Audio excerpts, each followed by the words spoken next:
আমাৰ প্ৰচাৰ খুব ভাল। আপোনালোকে নিশ্চয় জ্ঞাত দেখিছে।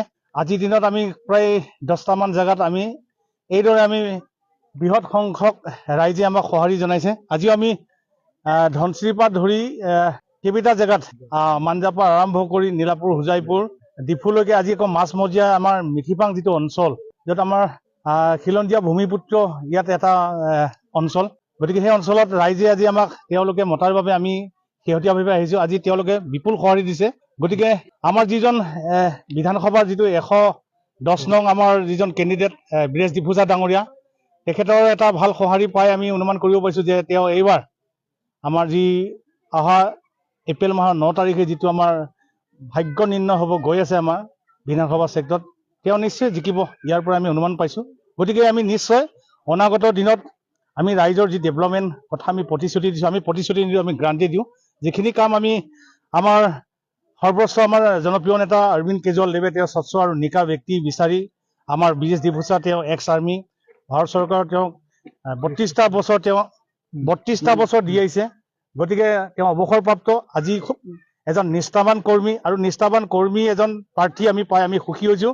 গতিকে তেওঁ নিশ্চিতৰূপে তেওঁ কেণ্ডিডেট যিজন সত্যৰূপে যিজন মানুহ পাইছোঁ আমি, তেওঁ উন্নতি যে কৰিব সেই প্ৰমাণটো আমি পাইছোঁ। তেওঁ ভাৰত চৰকাৰকো 32 বছৰ দি আহিলে, আৰু আমাৰ মাজতো আৰু 5টা বছৰ কাৰণে ওলাই যাব বিচাৰে ডিফু সমষ্টিৰ পৰা।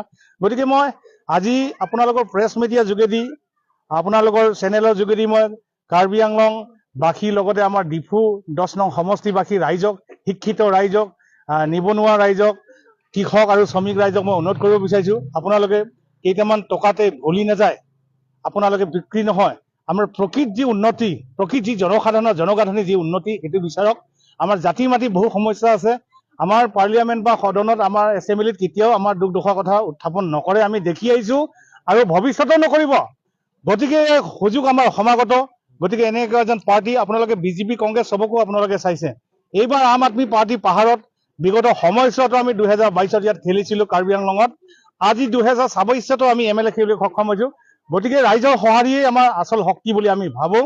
গতিকে ভুলতে আপোনালোকে অযথা এজন কেণ্ডিডেট, কোনোবা ৰুলিং পাৰ্টি বুলি এজন অযথা কাম নকৰা ব্যক্তিক যদি আপোনালোকে আকৌ 5 বছৰ কাৰণে দি পেলাই 15 বছৰ তেওঁলোকে ৰুলিং কৰিব, আমি আমাৰ জেগাতে আমাৰ ডেভেলপমেণ্ট তেনেকেই থাকি যাব। প্ৰকৃত আমি উন্নতি নাপাম, সেই আমাৰ বিশ্বাস। আমি দেখিছোঁ, আমাৰ হাতত সকলো ৰাইজৰ হাতত প্ৰমাণ আছে। গতিকে জীয়াটো আমাক লাগে, যিটো সঁচা অৰ্থত যোনে কাম কৰিব।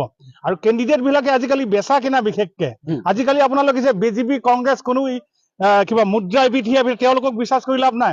আজি ইয়াত কালি তাত তেনেকুৱা থিৰাং নথকা ব্যক্তিক আপোনালোকে কি, তেওঁলোকৰে সময় নাই আমাক ডেভেলপমেণ্ট দিবৰ কাৰণে, আমাক কেতিয়া সংস্থাপন দিব তেওঁলোকে, প্ৰথম কথা।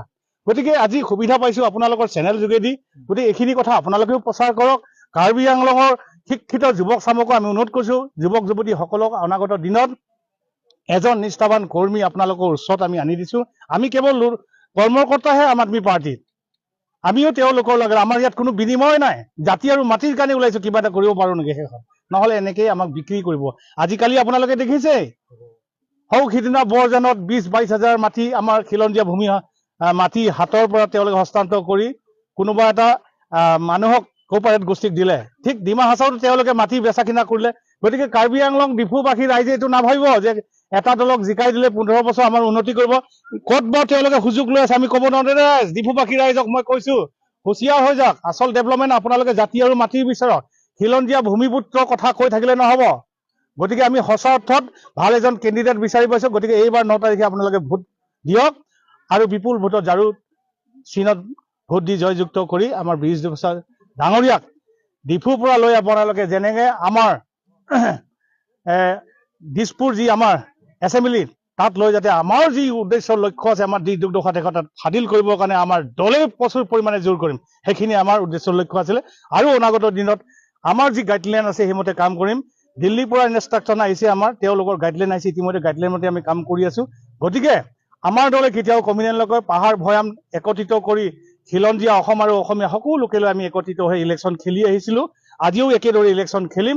গতিকে ৰাইজক আমি এপিল কৰিছোঁ, অনুৰোধ কৰিছোঁ যে অনাগত দিনত আমাক বিপুল ভোটত জয়যুক্ত কৰি আপোনালোকে যেন বীৰেশ ডিফুছা ডাঙৰীয়াক ঝাৰুৰ ছবিত ভোট দি আমাৰ যেন দিছপুৰলৈ তেখেতক পঠিয়াই, এইখিনি কামনাৰে আপোনালোকৰ ওচৰত জোঠাই খুলুম্বাই নমস্কাৰ আৰু কাৰ্ডম জনালোঁ।